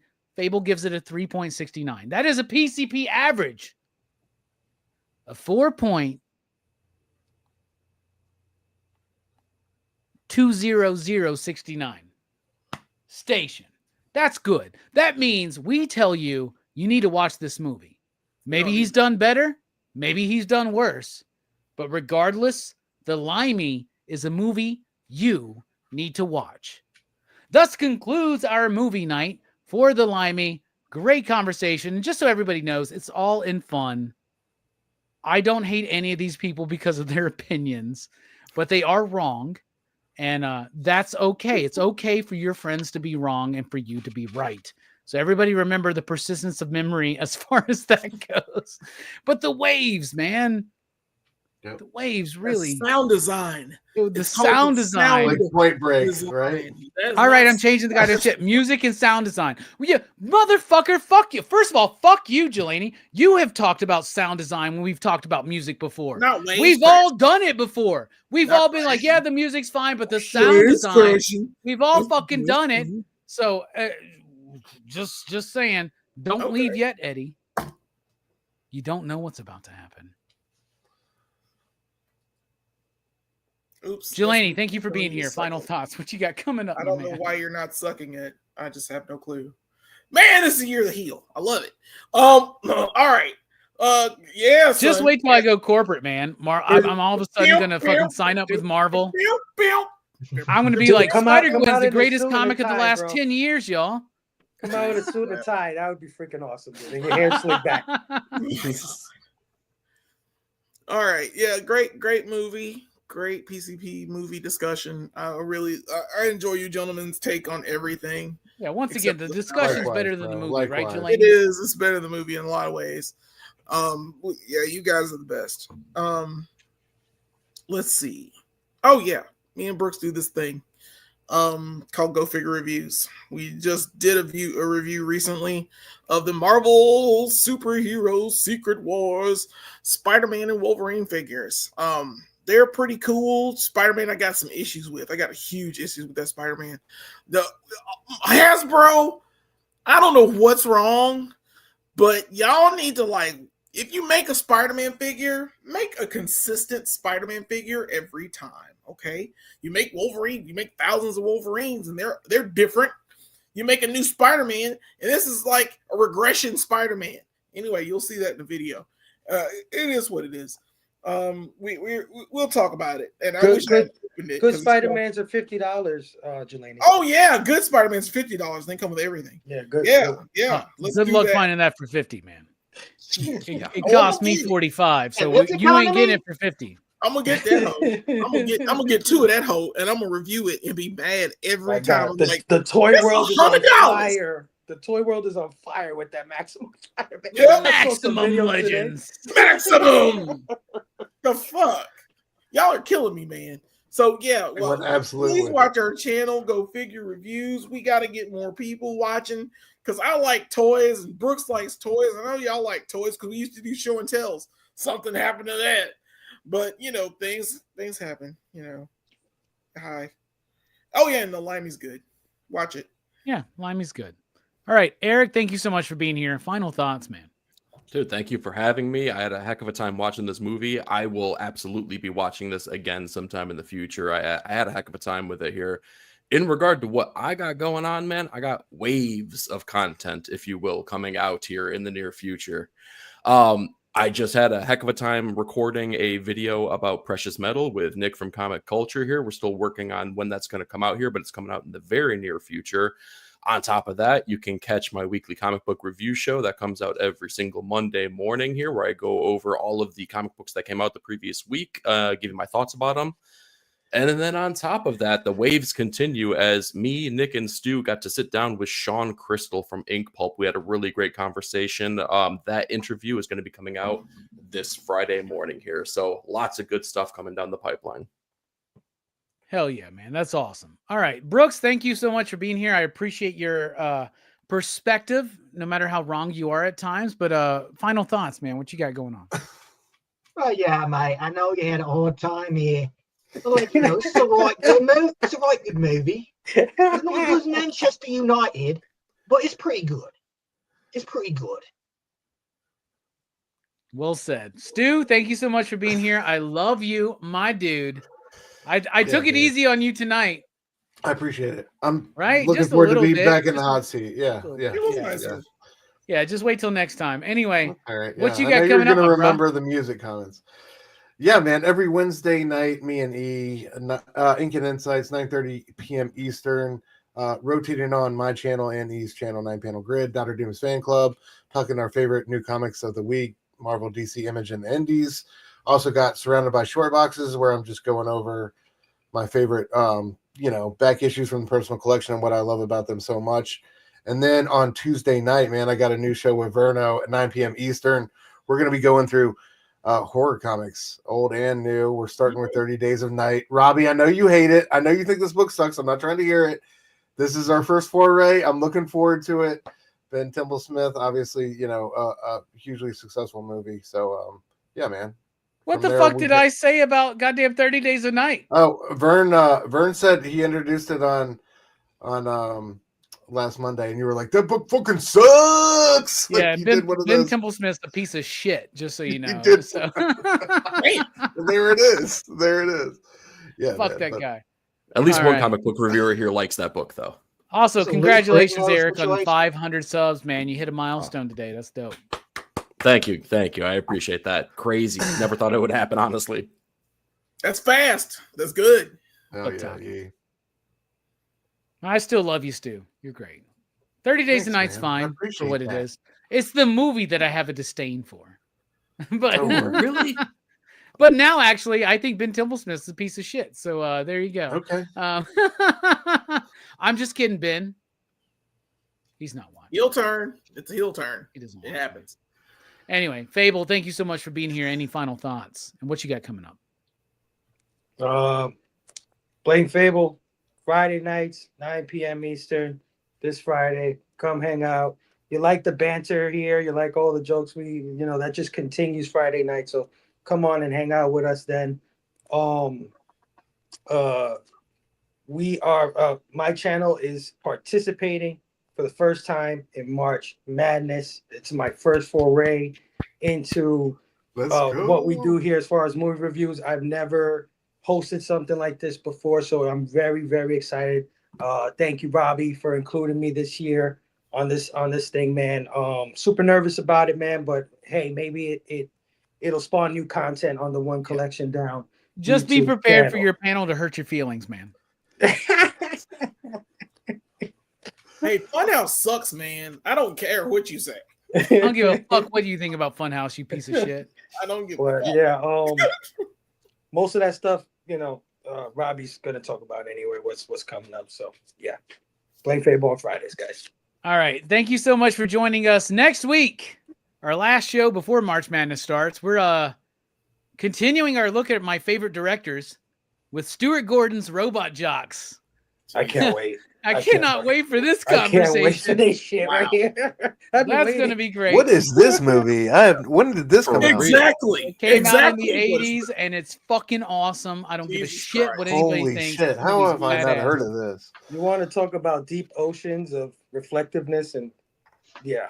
Yeah. And sound waves crashing. Robot This has got Jocks. waves crashing in it. Robot Jocks next week. Right after Jesus. that, March Madness starts. 17 movies throughout the month of March across 4 channels. Me, Dylan's Horror Show, and One Collection Down and Blood Splatter Chatter. Speaking of Dylan's Horror Show, I'm about to pop over there to talk about The Case of the Bloody Yeah, Iris. boy. Everybody get over there. Let's Very go. excited for that. And then Wednesday at 5 p.m. Central Time, I got a conversation with Brian Polito, creator of Evil Ernie and Lady Death. Nice. This is the dude who's been doing comics on his own terms for decades. What a perfect time to talk to him, especially with the fallout of the collapse of Diamond. But join Is me over at Chaos Blood Comics Splatter still Chatter. around? What? Is Chaos Comics still around? No, they're called Coffin Comics now. They're Mm. coffee But comics. they are Brian's still doing his shit, dude. I got a Hell Dude, Witch video. people coming out love soon. Lady That Death. thing is soon. Yeah. Are you surprised? People love Lady Death. Also, catch me on Blood Splatter Chatter on Sunday at 1 p.m. Central Time as we go over Masters of Horror Season 1, Episodes 3 and 4, Dance of the Dead by Toby Hooper and Jennifer by Dario Argento. I believe some members of the panel are going to be here. Raise your hand if you're going to be on that show. Ah, yes. So It'll be a check good us time. out there. Lots of cool stuff coming up. Right after the show, Case of the Bloody Iris. But next week, Robot Jocks. Where can you stream that? I don't Let's know. see. You keep making me buy things. How dare you? Except for this last movie, which was So Robot Jocks came out in 1989. You can watch it right now on Amazon Prime. Boom. Close And then enough. March Madness is coming. Look at that lineup. Jacob's Ladder all the way through The Lighthouse. A great lineup. Probably the best March Madness lineup we've ever had. Conversation with Brian Polito on Wednesday night.